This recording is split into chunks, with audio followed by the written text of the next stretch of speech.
Bismillahirrahmanirrahim. Assalamualaikum warahmatullahi wabarakatuh. Perkenalkan, nama saya Alisa Irandini dari Sekolah Pascasarjana Program Studi Manajemen Inovasi dari Universitas Teknologi Sumbawa, membawakan mata kuliah tentang manajemen keuangan untuk eksekutif dengan dosen pengampu Esos Prof. Dr. Sri Rahayu SPDME, di mana dalam judul YouTube itu ialah Introduction to Fintech, How Technology is Transforming Finance Part 2 CFI Course, dibawakan oleh Andrelu, Identitas Program Studi Universitas Corporate Finance Institute, di mana saya mengambil atau mengakses video ini pada tanggal 27 bulan 11 2025 pukul 21.07.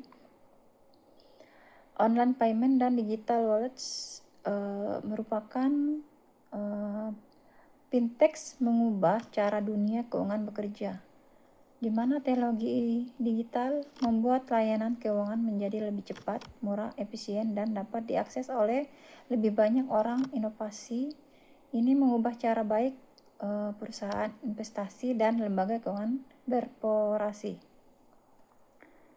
Pengertian dari ini merupakan penggunaan perangkat mobil dan dompet digital untuk melakukan pembayaran, transfer uang, dan pengelolaan keuangan. Online payment memungkinkan transaksi elektronik dan transfer dana secara cepat. Sistem memverifikasi, menerima, dan mengotorisasi pembayaran secara otomatis. Transfer uang dilakukan melalui platform digital tanpa proses manual. Fintech membuat pembayaran lebih cepat, aman, nyaman. Contoh platform dan teknologi dengan metode kartu kredit, dompet digital, aplikasi mobile, portal online, dan ATM. Perusahaan yang menaunginya itu PayPal, Stripe, Visa, Square. Inovasi pembayaran digital adalah pilar utama fintech yang mengubah cara masyarakat bertransaksi lebih efisien, mudah diakses, dan aman. Online payment dan digital wallets. Pembayaran online memungkinkan transaksi dan transfer dana dilakukan secara elektronik. Sistem pembayaran digital memverifikasi dan mengotorisasi transaksi secara otomatis. Transfer uang dilakukan melalui transfer digital tanpa proses fisik. Fintech membuat proses pembayaran menjadi lebih cepat, aman, dan nyaman. Data penting dari grafik yang dibawakan oleh pematerinya Andrelu, number of transaction on global card bisa mendominasi transaksi global. Unify dan Mastercard juga memiliki porsi besar. RES menunjukkan merek kartu lain dengan porsi lebih kecil, di mana grafik ini menunjukkan beberapa besar penggunaan kartu global dalam pembayaran digital. Inovasi pembayaran digital menjadi fondasi utama fintech yang mempercepat transaksi global dan meningkatkan pengalaman pengguna. Digital wallets, dompet digital memungkinkan pengguna untuk menyimpan, pengelolaan, dan mentransfer uang secara elektronik. Teknologi ini mempermudah transaksi tanpa memerlukan kartu fisik atau uang tunai. Contoh dompet digital, PayPal, cryptocurrency wallet. PayPal, platform dompet digital yang memungkinkan penyimpanan saldo, pembayaran online, dan transfer mata uang atau pengguna. Cryptocurrency wallets, dompet digital yang digunakan untuk menyimpan aset kripto seperti koin, token, dan NFT. Memungkinkan pengguna melakukan transaksi berbasis blockchain secara aman. Dompet digital, baik berbasis mata uang tradisional maupun kripto, menjadi bagian penting dari ekosistem fintech, memberikan cara baru yang lebih fleksibel dan aman untuk menyimpan serta mentransfer nilai. Penggunaan platform digital dan aplikasi mobile untuk menyediakan layanan perbankan tradisional seperti membuka rekening, melakukan transaksi pemberikan pinjaman, dan mengelola investasi. Juga dikenal sebagai online banking atau internet banking. Karakteristik utamanya yaitu tidak memiliki kantor fisik. No branch seperti bank tradisional, dirancang agar lebih cepat, mudah, dan nyaman diakses. Nasabah dapat melakukan berbagai transaksi secara mandiri melalui aplikasi. Bagi institusi keuangan digital, banking menyediakan biaya operasional lebih rendah dan efisien lebih tinggi. Beberapa bank digital mungkin tidak menyediakan asuransi deposito. Berbeda dengan bank tradisional. Contoh bank digital, Chime, Monse, N26, atau N29, Revolut. Semua merupakan bank digital populer tanpa cabang fisik. Bank digital mengubah cara orang mengakses layanan keuangan dengan memberikan kemudahan dan efisiensi yang tidak dimiliki bank tradisional.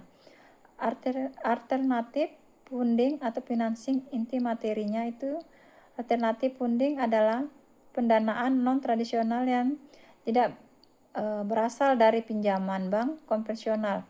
Metode ini memberikan akses modal yang lebih mudah, terutama untuk startup dan usaha kecil. Jenis-jenis pendanaan alternatif: crowdfunding, peer-to-peer lending, venture capital atau VC, angel investing, di mana crowdfunding penggalangan dana dari banyak orang melalui platform digital. Peer-to-peer, pinjaman langsung atau antar individu melalui platform online tanpa bank sebagai perantara.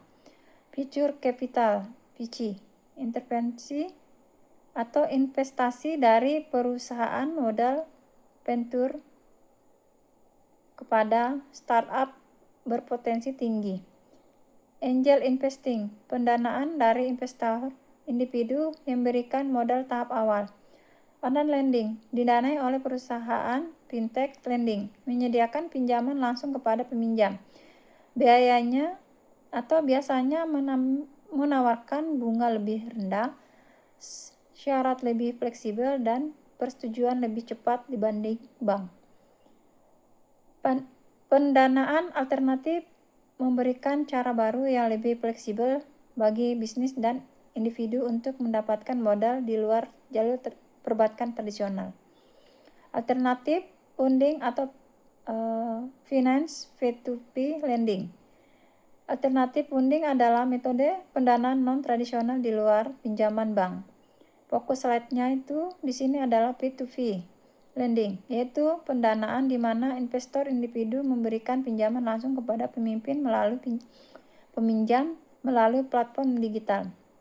Karakteristik P2P lending: individual investor, borrowers tanpa perantara bank, micro lending, tersedia untuk pinjaman skala kecil, risiko gagal bayar lebih tinggi karena umumnya merupakan pinjaman tanpa agunan. Contohnya itu Lending Club, Propers, Upstart, Funding Care.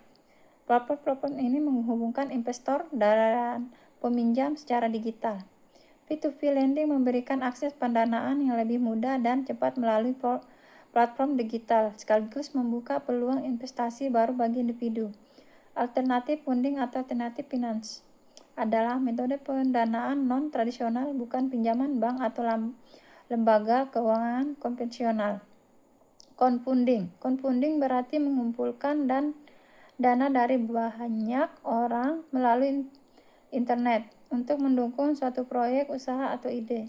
Slide tersebut menjelaskan bahwa crowdfunding dapat membentuk reward badge, pemberian hadiah atau produk sebagai balasan, equity based, pemberian pemilikan saham, debt based, pinjaman yang harus dikembalikan. Crowdfunding bukan model pendanaan berbasis pinjaman dari bank, tetapi bergantung pada kekuatan ide atau rencana bisnis, potensi keuangan, kepercayaan masyarakat. Contoh platform ditampilkan di slide: Kickstart, GoFundMe, crowdfunding. Di sini investasi manajemen ini menggunakan pengamanan dan pengaksesan untuk klien yang sangat spesifik dalam objek pendanaan. Servisnya yaitu for your construction, access allocation reimbursement, di mana ini contohnya adalah Olds, Robin Hood, Sisterman. eee, di mana foto-foto yang ditampilkan atau yang dibahas